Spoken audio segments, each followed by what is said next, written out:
Frédéric Chopin was born on the 22nd of February 1810 in Poland. A child prodigy of the piano, he lived a relatively short life.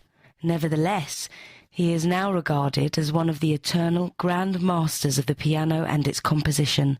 Famed for his romantic works, he was referred to by those closest to him as a difficult and almost asexual man.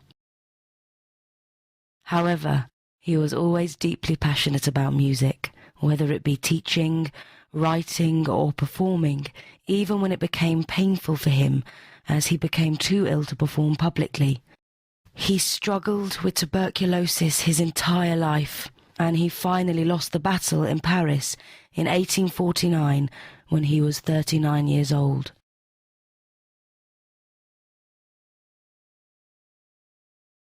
Time is always the most complicated thing for us to be such involved. When we come into hard conditions, we are always inclined to be passive about certain things. Time is always a problem. We don't know sometimes. It's very difficult to say whether it is Tuesday or Monday. I don't know. Well, it is only from your mind or from your calendar. And then we are confused sometimes, but that is unimportant. But anyway, I wish you good morning.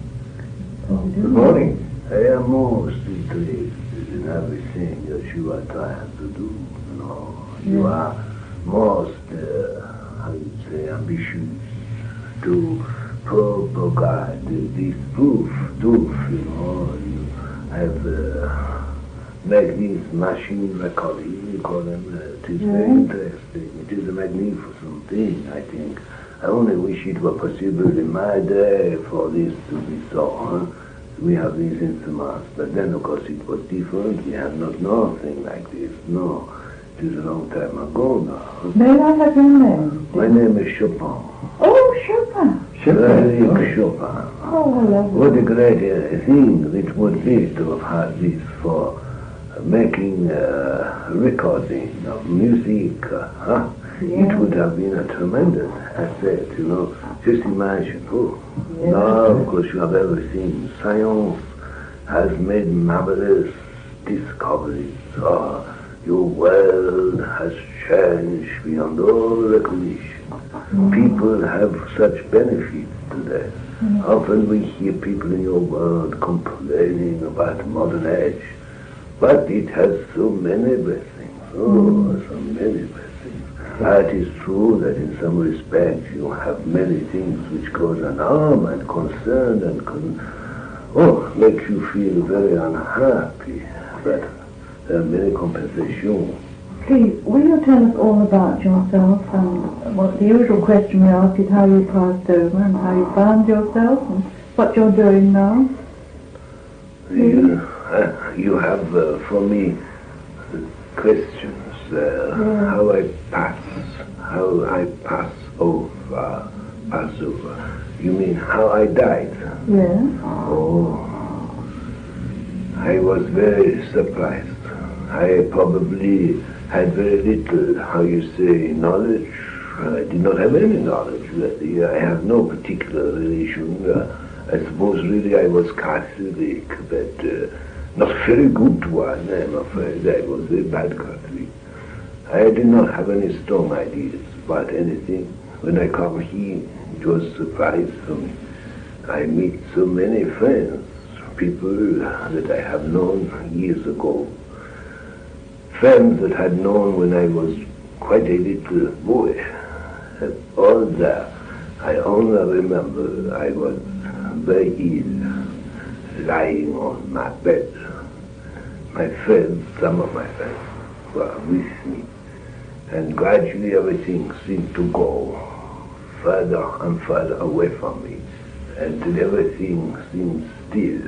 No longer did I hear voices, no longer did I know or be conscious of anything. It was as if I was drifting away and away from everything. Nothing seemed real anymore. The things that had been real no longer seemed real to me. And then I begin to see light, as if there was an enormous light. First it was like a little tiny glimmer Then it became brighter and brighter and brighter, and I began to hear sounds. It was music. It began to swell up and become louder, and it was as if there was an whole orchestra, magnificent. And I tried to hear, I tried to hear what this melody was. There seemed to be a theme which fascinated me, and I could not know, I did not recognize. It was not music I had been accustomed to at all. It was beyond my comprehension. It was different, much more magnificent than anything I ever heard. And then it seemed as if I suddenly became conscious of being in a magnificent building. It was a tremendous place, and the whole auditorium, the whole place seemed to be full of people, and there was magnificent color. The whole place seemed to be suffused with magnificent colors, and yet it was transparent. I could see through this color, and yet I seemed as if I was breathing it in, as if all this color was enveloping me, and it was becoming as it were alive. I don't know how to explain this. It was all tremendous. It was living matter, and yet there was such beauty, and it was all harmony there. It was difficult, impossible to describe. And I see this magnificent building alive with color and vibration and music, and gradually I see individuals out of the mass of people. Some I had known, some who had been very close to me in my youth, my people. Oh, it was wonderful. And then the music stopped, and the color began to become more,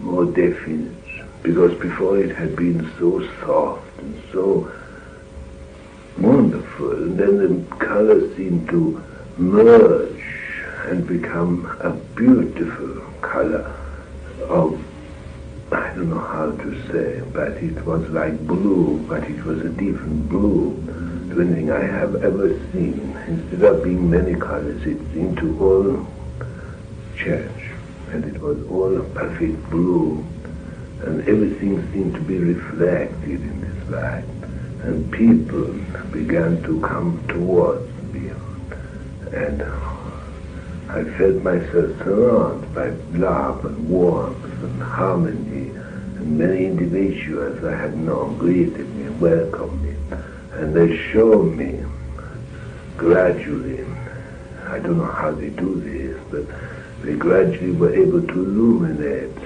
my mind, I suppose, that I could see beyond the walls of this building. It seems as if I move with them in one mass.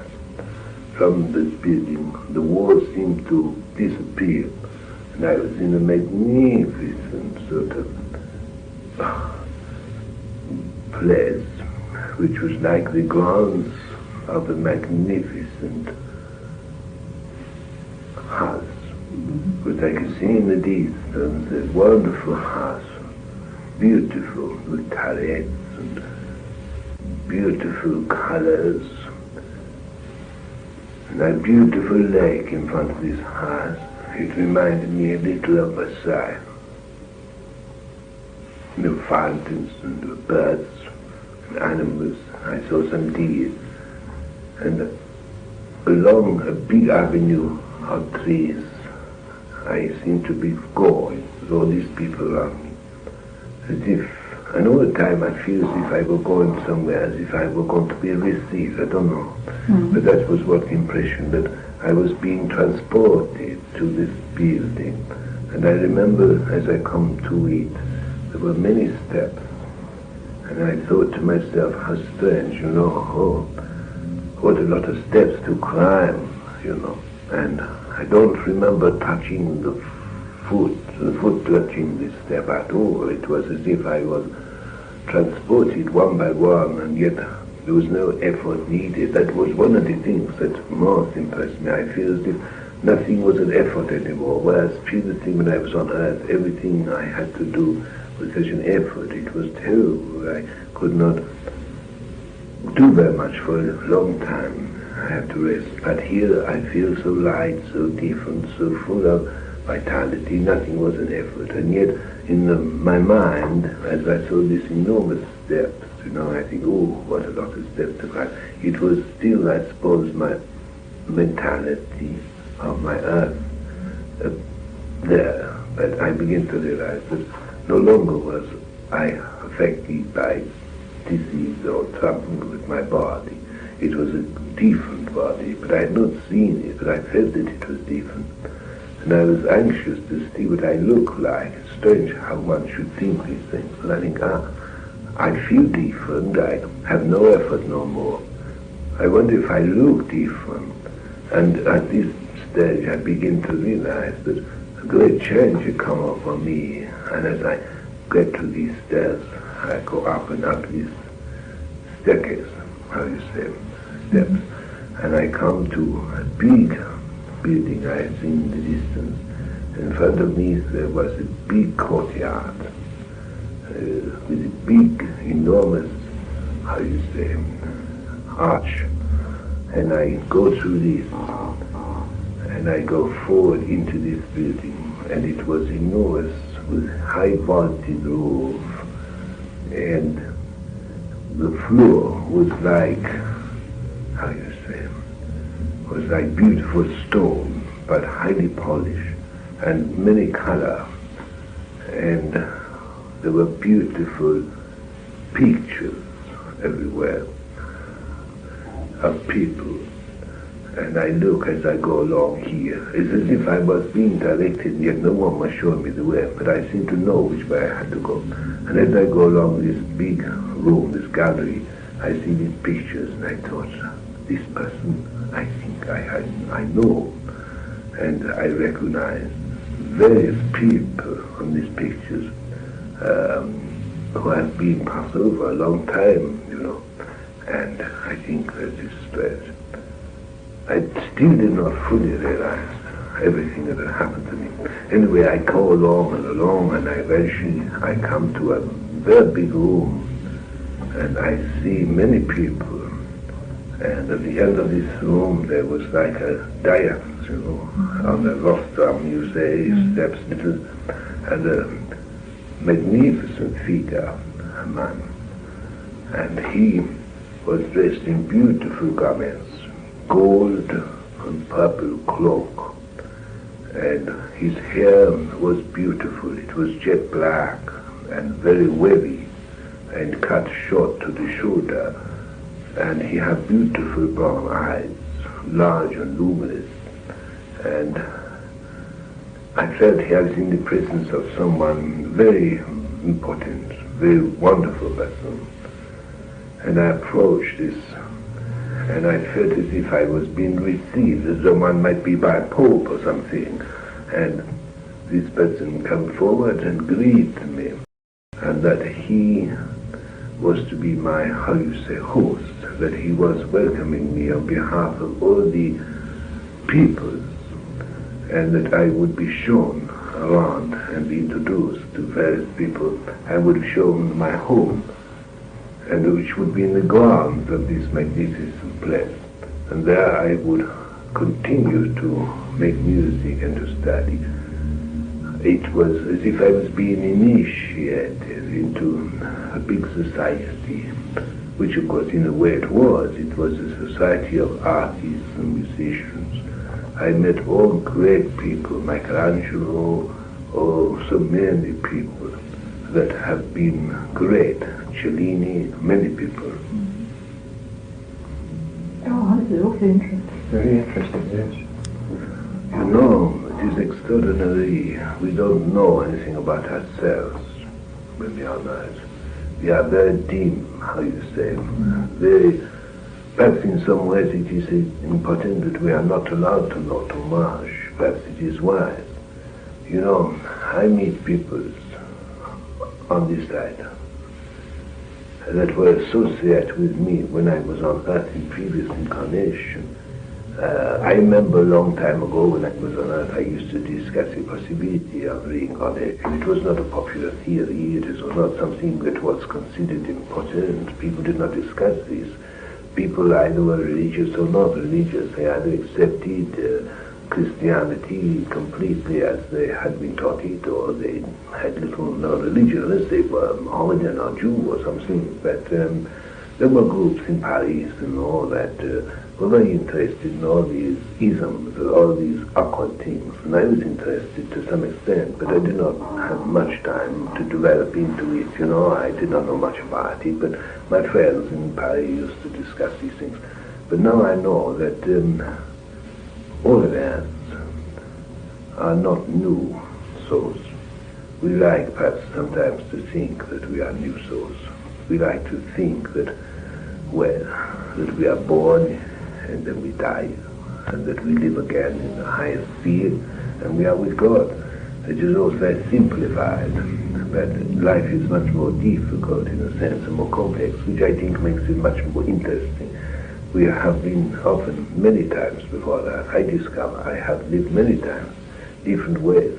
You see, my life, like so many people, has been a progression from stage to stage, from sphere to sphere, and sometimes it has been necessary to return to perhaps to gain more knowledge, or to do some special work, you know, or to meet certain people to help them in their development. We don't know how much we contribute one to another.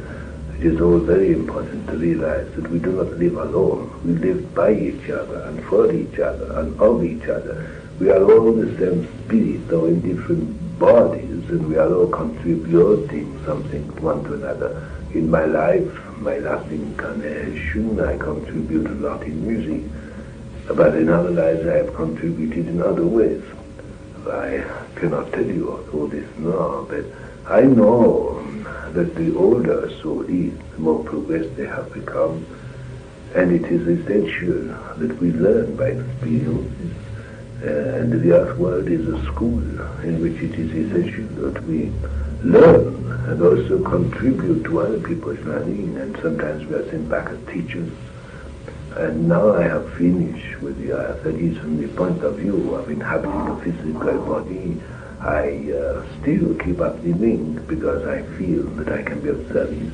I try also to help various musicians in your world who are struggling, who are striving, who have ability, who I think perhaps can be great, inasmuch as they can contribute a great deal to life, to the beauty of life. And also, of course, we try in music to suggest and to give some impressions and ideas which perhaps could not be put in words. You know, music can sometimes say more to a person than words. Religion is something which is something that is deep within oneself. There are many things that you cannot put into words, you cannot describe, you cannot read about. People don't know how to write about it. True religion is something that comes from the soul and from the inner man, which cannot be described or analyzed. It is something that you do, that you express. It is that part of you that is divine, that is God, that is eternal, that cannot be destroyed, that is ever living through all humanity, through all time. This is true religion. This is true realization. This is true development of the soul and understanding of it. It is not something that some people think that you can put in a book and that is the beginning of the end and nothing existed before afterwards. That is ignorance that makes people say these things. True religion, true understanding of religion, true realization of oneself, true realization of one's oneness with the divine and the purpose and the plan. All these things are beyond space and time, beyond books, beyond the things that man can say in words. These are things which in themselves are deeply hidden within but can be expressed with time and experience, and we cannot do it all in one life or one age. The present day music must give you an aftershock sometimes, doesn't it? Well, some of it I do not like, and some I do not dislike. I think there are men here and there who are trying to suggest, who are trying to reproduce things which are probably, and in many cases, very much a product of the age. You know, music changes, though there are a limited number of notes. It is amazing what one can do with them. And one can reproduce many sounds and many experiences of the inner soul. And one can reproduce also much of the condition of a life, or the experience of a life, or an age. I do not like most of your modern music, but nevertheless I respect some who are sincere and are endeavoring to reproduce something that they feel intensely, which will represent to them their time and age. But of course, true music, real music, great music is something that is beyond your world. It springs from the spiritual aspect of man, the realization of the greatness and the oneness with God. Great music is something that is really born in the spirit and is reproduced perhaps very badly in your world. The great geniuses of music, whether it be of one age or another, they are what you would call reproducing certain aspects of the higher self in sound, the aspiration of man. You were going to say, Mr. something. Yes, is your music much different to the Earth music as you? It's much more advanced. Oh, of course it is much different. For instance, we have many instruments which you do not possess. Also, on the higher plane, on the very highly evolved plane, we can create music without instruments, by the mere effort of thought. Thought being creative here. A great musician, for instance, can complete and achieve a whole work without the use of an instrument at all. He can, as it were, in himself create all the sounds from himself. And in consequence, those who are tuned in to his thoughts and himself, as it were, will hear the reproduction of that which the composer has created. You see, you have become, quite naturally, because you live in a material world and it is difficult for you to grasp otherwise, you become accustomed to everything having to be material. You must have a shovel to dig a hole. You must have a violin to play a violin concerto. But the whole point is that these instruments are in themselves mechanical. They are things that have been built and contrived by man to create certain things or for certain purposes. Here, we realize that thought is so predominant and so strong that when you know how to use it and how to control it and how to make it, as it were, something which is very fundamental and real and powerful, you can create sound, for instance, without the aid of an instrument. You can create it from within yourself. You can vibrate the harmony and the atmosphere. You can create music without instruments. After all, you think before you speak. Your thought is there before the word, before the sound. And here, our thoughts are such that they can be received by those who are in harmony with us on our vibration. After all, you can close your eyes and there is darkness, and yet you can see pictures. You can reconstruct or construct things in your own imaginings. What is imagination? No one has answered the question, what is imagination? It is a reality often. That which you imagine is oftentimes more real than that which you are conscious of. Man in your world, in some ways, though he has advanced, in many ways tremendously, he is still very ignorant of the power of the spirit and the power that is deeply hidden within. It has been said to you, knock and it shall be opened to you.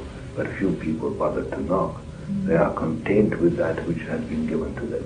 Often those who are most anxious to see and to know are the most ignorant, because they will not realize the power that is within themselves. They are content, in many cases, to accept that which has been taught them, or that which they have read, and they do not seek for themselves. They do not knock. There are many in your world who are very sincere, very kind, very good people, very honest and very happy people, but they are very childish.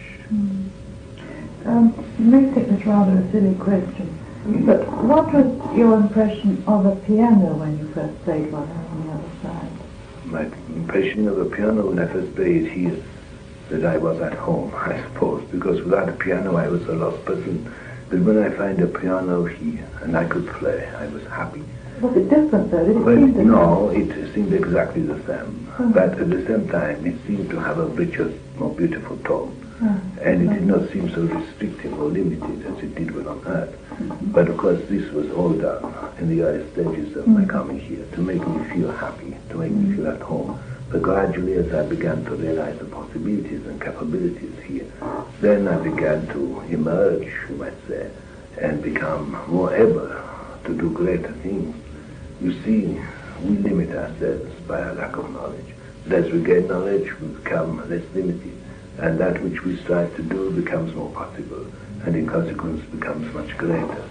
Oh, it is wonderful. Do you not realize how wonderful it is, this world, where there are no limitations, only the limitations that we set ourselves?